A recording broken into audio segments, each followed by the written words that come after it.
Halo Sobat Syair Asmara, kita jumpa lagi untuk melanjutkan cerita sebelumnya dari kisah 1001 malam, di malam ke-18.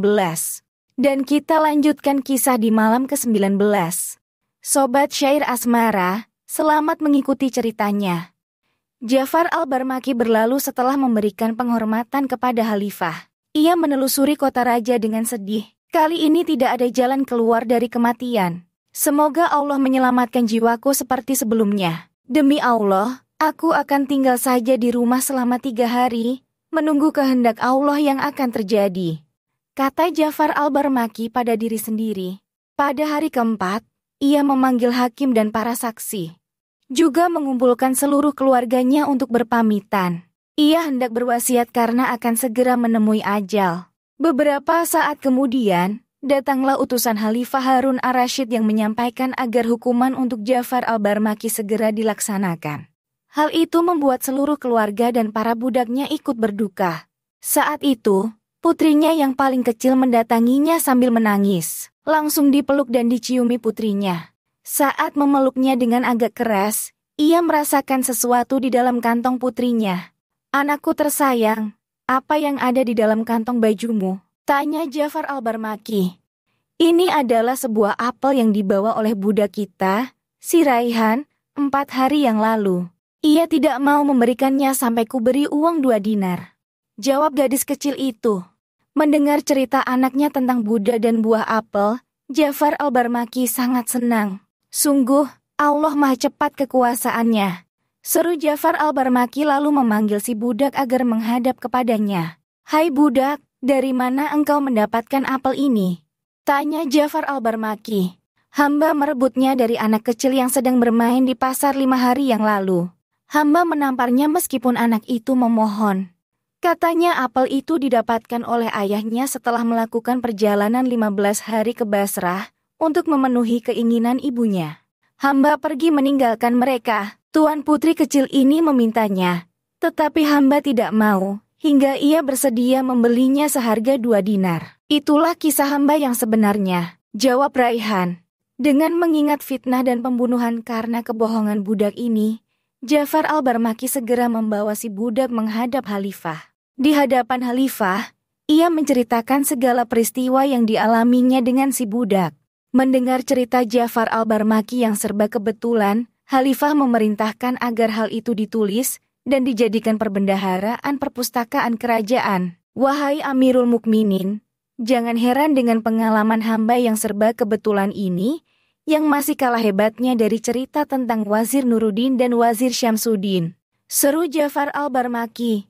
"Hai Ja'far, ceritakan tentang hal tersebut," perintah Khalifah. Maka, Ja'far al-Barmaki memulai ceritanya.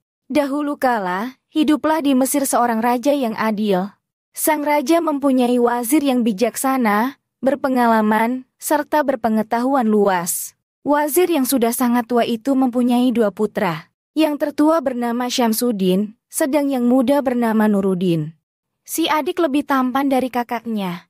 Ketampanan Nuruddin membuat sebagian penduduk rela datang ke kota raja untuk menyaksikannya. Ketika wazir tua wafat membuat Raja Mesir sangat berduka. Kedua putra wazir dipanggil menghadap raja. Mereka masing-masing diberi hadiah dan jubah kehormatan. "Kalian akan menggantikan kedudukan ayah kalian sebagai wazir," ucap raja. Syamsuddin dan Nuruddin menerima mandat dengan penuh penghormatan. Mereka bersujud kemudian berlalu dari hadapan raja. Keduanya berkabung atas kematian ayah mereka selama 1 bulan penuh. Demikianlah, mereka berdua menjalankan kewajiban sebagai wazir secara bergantian, serta mendampingi perjalanan raja juga secara bergiliran. Mereka hidup serumah dan selalu satu pendapat. Pada suatu malam, kakak beradik ini sedang berbincang-bincang. Wazir Syamsuddin akan mendampingi raja dalam suatu perjalanan. "Aku berharap semoga kita akan menikah dengan 2 gadis bersaudara pada hari yang sama dan memasuki malam pertama pada waktu yang sama pula," kata Syamsuddin. "Lakukanlah apa saja yang kau kehendaki." "Aku setuju saja," balas Nuruddin. "Maukah engkau mengawinkan anak kita kelak?" tanya Syamsuddin. "Apakah mahar yang akan kakak minta dari anakku?" Nuruddin balas bertanya. "Aku akan meminta sedikitnya 3.000 dinar, 3 kebun buah, dan 3 sawah. Jawab Syamsuddin, bukankah kita bersaudara? Bahkan, kita sama-sama menjadi wazir. Mestinya, pernikahan anak kita tanpa mahar sebanyak itu. Kenapa kakak memperlakukanku seperti orang lain? Kata Nuruddin seraya terkejut. Syamsuddin mulai marah. Sudahlah kalau begitu, engkau menganggap putramu kelak lebih baik dari putriku. Sungguh engkau tidak bijaksana. Engkau tidak menyadari bahwa akulah yang berbagi kedudukan wazir ini denganmu. Ini kulakukan hanya untuk menjaga perasaanmu. Tetapi kini, aku tidak akan menikahkan putriku dengan putramu. Sekalipun mahamnya adalah emas seberat tubuh putriku. Sampai mati pun aku tak akan menikahkan keduanya. Kata Syamsuddin dengan nada kesal. Mendengar ucapan kakaknya, Nuruddin menjadi sangat marah. Apakah kakak bersungguh-sungguh dengan perkataanmu? Tanya Nuruddin. Ya, aku tak akan menikahkan anakmu dengan anakku, sebab putramu kelak tidak sebanding dengan putriku. Andai saja aku tidak sedang mempersiapkan perjalananku, tentu akan kubeberkan semua kekuranganmu. Bentak Syamsuddin kepada Nuruddin. Nuruddin semakin marah kepada kakaknya. Namun, ia lebih pandai menguasai diri. Maka, Nuruddin melewatkan malam itu dengan menyimpan amarah di hatinya. Keesokan harinya, Syamsuddin berangkat menemani raja. Sedangkan Nuruddin segera membuka gudang hartanya, mengambil sebagian emas, dan memerintahkan salah seorang pelayan untuk memasang pelana pada bigalnya. Juga meletakkan kantong perbekalan di pelana itu, lalu menutupinya dengan permadani empuk. Aku akan pergi keluar kota selama beberapa hari. Tidak seorang pun boleh mengikutiku, kata Nuruddin kepada pelayannya. Dalam perjalanan itu, Wazir Nuruddin melewati kota Bilbis, kota Al-Quds, kota Al-Halabi, hingga tanpa terasa ia telah tiba di kota Basrah. Malam itu, ia tidur beralaskan permadani dan berbantalkan pelana. Ia menitipkan bigalnya kepada salah seorang gembala agar dibawa berjalan-jalan di padang rumput. Pada saat itu, Wazir Basrah sedang duduk di depan rumahnya.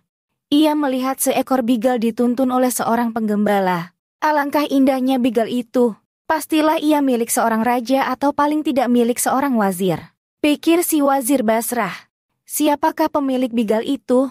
Tanya wazir tatkala si penggembala sudah berada di depannya. Tuan Wazir, bigal ini milik seorang pemuda yang sangat tampan. Mungkin ia adalah putra saudagar kaya. Jawab si penggembala. Mendengar keterangan si penggembala, Wazir segera menaiki kudanya lalu pergi menemui si pemuda. Setelah bertemu, sang wazir pun memperkenalkan diri kepada Nuruddin. Sejurus kemudian, mereka berbincang-bincang. Anak muda, dari mana asalmu dan apa keperluanmu di kota ini? Tanya wazir. Hamba datang dari negeri Mesir. Hamba adalah putra wazir di sana. Jawab Nuruddin. Nuruddin menceritakan semua kejadian yang telah dialaminya hingga ia sampai di kota itu.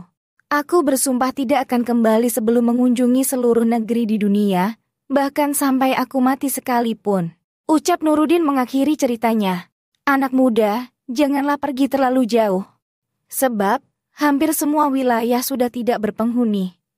Aku khawatir atas keselamatanmu.